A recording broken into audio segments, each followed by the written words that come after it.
El otro día, cortando patatas, me corté también en el dedo.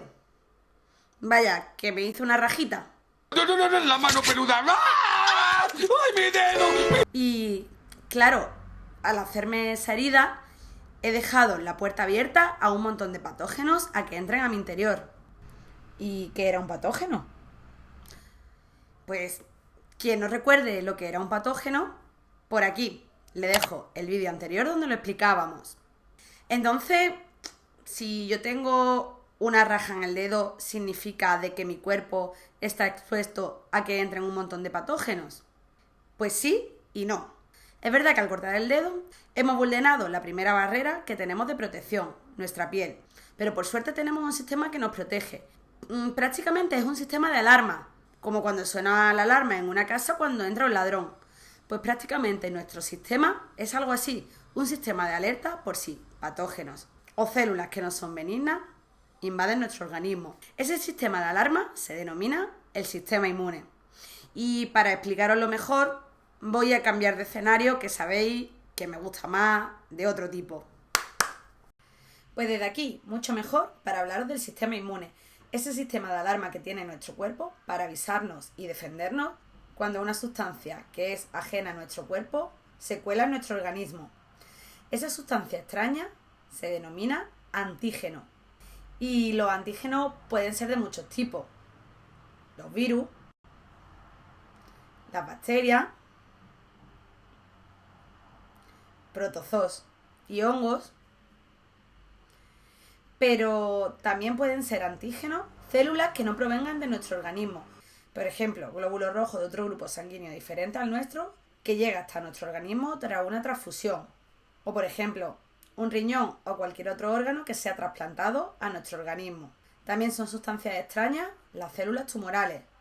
¿Y qué tienen estas células de especiales para que sean diferentes a las células de nuestro cuerpo y el sistema inmune las reconozca? Pues justo eso. Todos estos patógenos y todas estas células ajenas al cuerpo lo que tienen en su superficie son los antígenos, unas proteínas que son diferentes a las proteínas de nuestro propio cuerpo. Al ser diferentes y entrar en nuestro cuerpo sin previo aviso, el sistema inmune las reconoce como extrañas y de esta forma las intenta eliminar del organismo. Y la capacidad que tiene el ser humano para defenderse de esos patógenos, de esas células tumorales o de esas células que portan antígenos, proteínas que no son del propio cuerpo, se llama inmunidad. Y existen dos tipos de inmunidad. Tendremos una inmunidad inespecífica y otra que es específica. ¿Qué significa esto? La inespecífica es un tipo de inmunidad que va a reaccionar siempre igual cuando entre una sustancia extraña al organismo, sea esta cual sea, una bacteria, un virus o un órgano de un donante. Por poner un ejemplo, imaginaros que tenéis una alarma en casa que se activa con cualquier movimiento, bien sea el de tu madre, el tuyo, el de tu gato o el de tu perro. Pero esta alarma, cada vez que detecta movimiento, suena y alerta a la policía. Pues algo parecido sería la inmunidad inespecífica.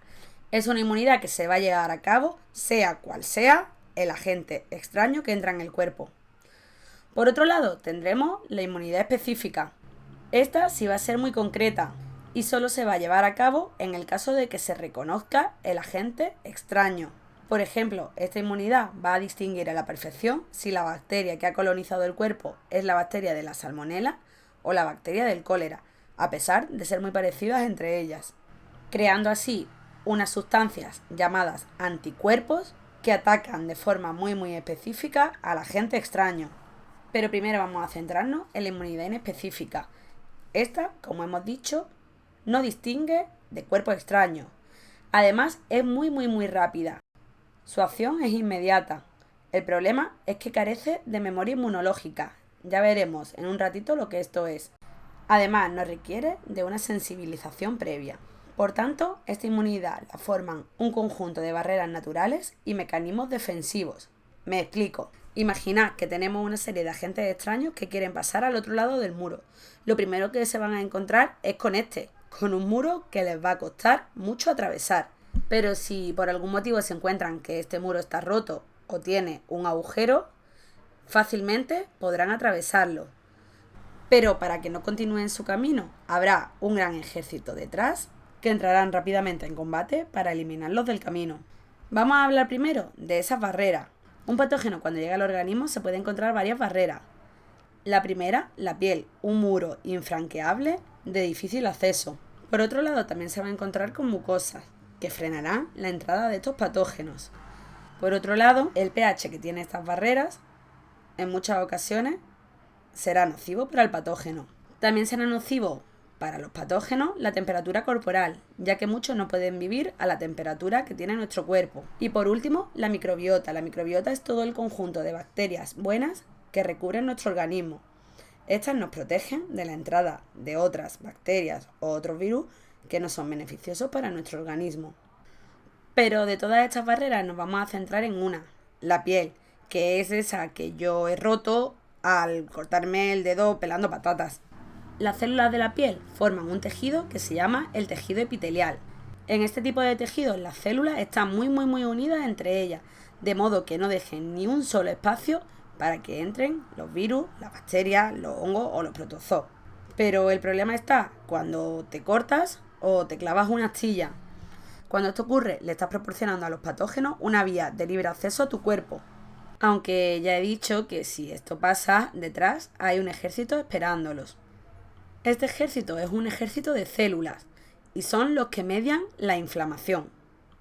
Al clavarte la astilla o al cortarte con un cuchillo, un montón de bacterias, virus u otros patógenos están entrando a tu cuerpo.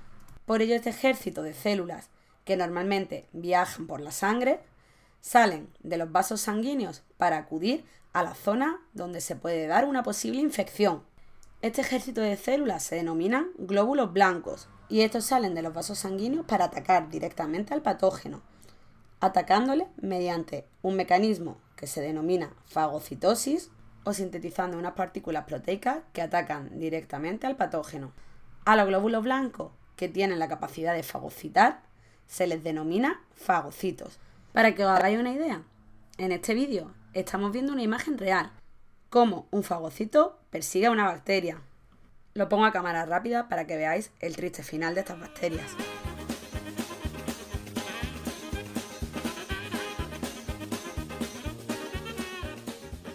¿Y por qué todo esto que acabamos de ver provoca una inflamación de la zona afectada? Pues la herida y los patógenos que entran a esta desencadenan una respuesta inflamatoria. En este caso, el tejido libera una sustancia que favorece la dilatación y el mayor aporte de sangre a la zona infectada. Así, si en esa zona hay más sangre, también habrá más glóbulos blancos. El resultado de todo esto es el aumento de la temperatura local, el enrojecimiento y la inflamación de esa zona. Gracias a esto, los fagocitos pueden atravesar los capilares y capturar por fagocitosis los agentes patógenos, las células muertas o los restos de partículas extrañas que hayan entrado al organismo. Ahora, llegado a este momento, imaginaros que alguna de estas bacterias, virus, patógenos o cuerpos extraños burla al sistema de seguridad y se escabulle del ejército de fagocitos. ¿Qué pasará si se multiplican sin medida dentro del organismo? ¿Cómo duele?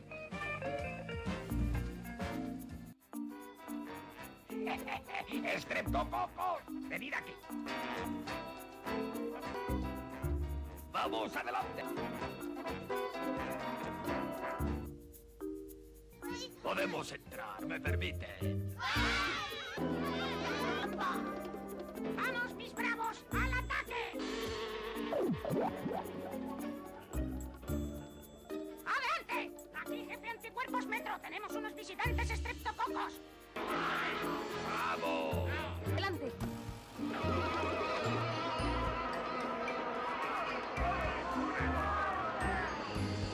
Pues para ello, el sistema inmune tiene una segunda barrera de protección, la inmunidad específica.